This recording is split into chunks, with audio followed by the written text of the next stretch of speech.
Hi, I'm Rachel Girot. I'm a CTE teacher here at Utah Virtual Academy. I teach Digital Arts 1 and 2, image design, 3D modeling, and animation. We have several CTE pathways at Utah Virtual Academy, and I highly recommend that you look into these. These are free opportunities to earn certification for when you graduate so that you can come out of high school starting an internship or getting a job right away to support yourself while you're maybe going through school, to be more competitive in your college entrance application, or just to jumpstart your career.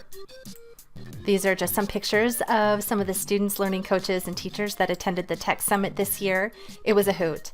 It's so great that the Tech Summit has some extra tickets. These tickets are $200 a piece, and they usually have some left over that they donate to schools. So next year, when you get that last minute offer, would you like to attend the Tech Summit, be sure to complete that survey as soon as possible. We were even able to see the debate. It was pretty great. They had a great series that was hosted by Adobe called Women in Leadership. So some female researchers from all over the nation came in and gave reports on their research projects. This one by Sahar Yousaf was about productivity. You're welcome to pause these slides at any time and take a closer look. We struggle to get things done more than ever before now in this technological environment. We have more interruptions now. We've got notifications. We've got constant emails coming in. We just need to stop fighting our biology. Distraction is the number one effectiveness killer. And I want you to read that again. Distraction is the number one effectiveness killer. So think about how many times in a day you're distracted. They did a study at the University of Texas and found that the mere presence of a smartphone reduces brain power, even if it's not yours. And that's because your subconscious mind is constantly scanning the environment for potential threats and dangers like animals in the wild, right? And so having that phone in the room is something that your brain just can't stop scanning and can't stop thinking about. Open offices have caused a net decline in productivity. And I think in a lot of our homes, we have open offices and don't realize that, where our families are sitting in the same room with us, making noise, watching TV, doing who knows what. So we really do need to shut ourselves off. The reason why open offices are not productive is because people are hungry for privacy. You can't get any privacy. So you're putting on your headphones and you're purposefully shutting people out, which actually decreases the face-to-face interaction that they were hoping open offices would have. So the first key is to just fight distraction. Turn off the notifications on your phone. Turn off your phone. Put it away. Use noise-canceling headphones. Make an office in your closet if you have to. Shut out all the distractions. Number 2, multitasking is physically impossible. So don't jump back and forth from task to task. This is a multitasking test. Get out a stopwatch on your phone. Grab a piece of lined paper. You don't have to draw lines if it already has lines, right? And you're just going to start your timer and start writing. On the first line, I am a great multitasker. On the next line, the numbers 1 through 20. And then stop your stopwatch and record your time. Then on round 2, instead of just writing across, you're going to alternate from line to line. So let me show you what I mean by going back. You'll write I on the first line and then 1 on the second line. A on the first line, 2 on the second line. So you're switching tasks now. And grab your time. And I'm pretty sure we did this in class. If you're like the rest of the world, you have this switch cost. It actually costs you time and energy when you switch back and forth between tasks. So moral of the story is, for example, with email, batch all of your email. Instead of listening to the responses coming in one at a time, pick a time during the day. Be very intentional about it, that you're going to check all of your email and respond to all of your emails. Students, yes, click reply, respond to your teachers. Do that. Give yourself 15 minutes maybe and see if you can just get through all your emails in 15 minutes. And then boom, shut it off. Same thing with your notifications, on your phone. Don't sit there and check your notifications all day. If you want to do social media, reward yourself. At the end of the workday, once you get your list of tasks done, give yourself 30 minutes.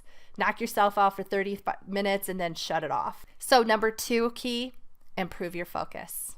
The single highest return on investment, ROI, productivity method is the focus sprint. So what's the focus sprint? This is really cool. Basically, essentially, you set aside hour blocks of your day at a time, which you kind of already have as students, all right? So you decide what you're going to do in that hour, and you're very intentional about it, and you set a goal of how much you want to get accomplished in that hour. You're going to set your timer for 50 minutes, and you're going to go at it hard. You're going to get as much done in that 50 minutes as you can get done. And then when the timer goes off, you're done. You're not going to come back to that task until either after this break is over or until the next day. So like if you're taking an electives class, you know you need to spend an hour a day on it, even though you don't have a Class Connect session scheduled. This is how you're going to schedule in your electives classes for 50 minutes every single day. You take a 5-minute break at the end of that, and that break is not to be used to check your phone, do social media, talk to anybody. It's not to get distracted. It is to intentionally relax your mind. Give it a break. We talk about all these brain breaks, right? But this is a real brain break. So what I like to do is I have a window that has sunshine coming in. So I can kill 2 birds with 1 stone by lying in the sun, closing my eyes, relaxing, soaking up some of the sun's rays, make some vitamin D, which you need. In the winter, you don't get as much. Makes you tired and groggy when you don't have vitamin D. When you get done with that 5-minute break where you've done absolutely nothing but relax your whole body and mind, then you can go grab yourself a glass of water, some snacks, go to the bathroom, and then come back and get on target for your next solid 50-minute sprint. This is called a focus sprint. The results that Google had, 15% greater individual productivity and 25% greater daily energy levels. And it really does work. If you're constantly going and you don't give yourselves any breaks, by the end of the day, your mind is fried and you just feel like you can't get anything done. But if you give yourself those breaks throughout the day, you'll really be pretty highly effective through the day. Number 3, every decision you make depletes your willpower. And these are simple decisions like, what am I going to have for breakfast? What am I going to wear in the morning? All of these little decisions that you make are depleting your willpower. And that was the reason why the late, great Steve Jobs had this uniform where he just wore blue jeans, black shirt, and tennis shoes every day. Didn't need to spend any of his energy on figuring that choice out so that he could focus on the real things like, designing the Apple computer and the iPad and the iPhone. So number 3 is combat decision fatigue.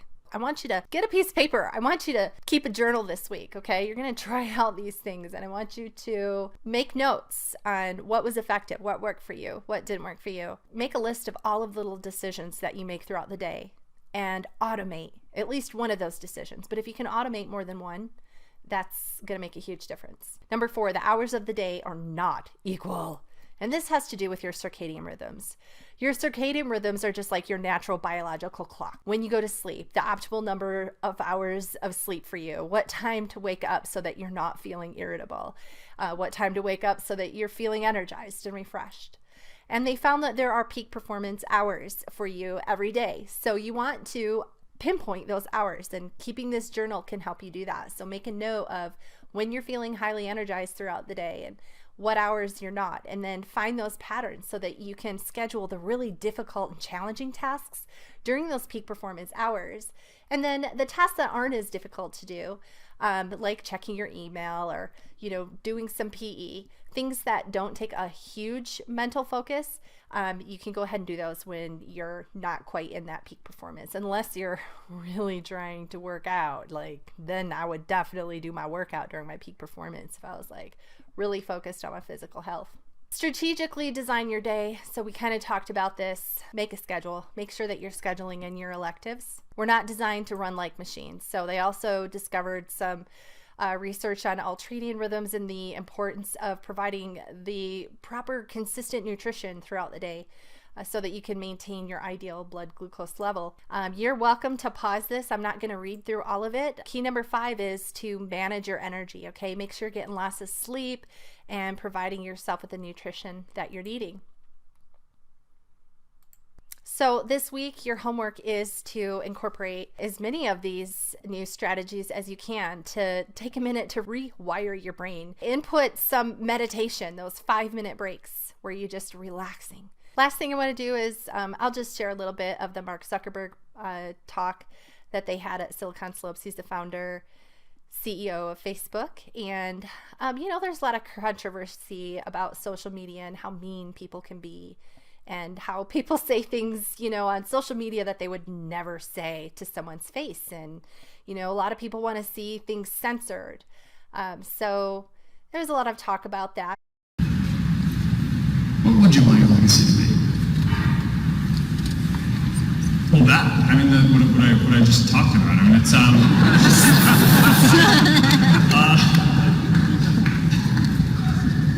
I do believe that a lot of the debates that are being had right now around, people are really questioning at a fundamental level, is giving people a voice good? And I believe that there is a pendulum that is swinging, and the pendulum will go back in the other direction towards voice and free expression, and I hope that I can play a part in it.